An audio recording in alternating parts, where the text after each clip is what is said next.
តាណណៃមកស្អុយមែនសួរថាមិនតាណណៃមកស្អុយមែនមកស្អុយហ៎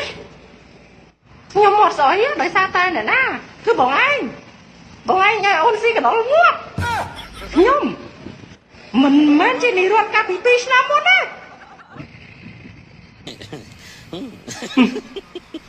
ពីមុនខ្ញុំមិនជឿសម្ដីឲ្យខ្ញុំតែឥឡូវខ្ញុំជឿហើយងាត់ឲ្យស្អុយដូចកណ្ដុរងាប់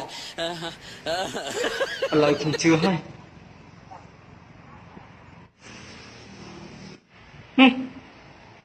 មែនមកពីស្អុយឌីស្ដីទីចង់ឲ្យអស់ចិត្តឌីចង់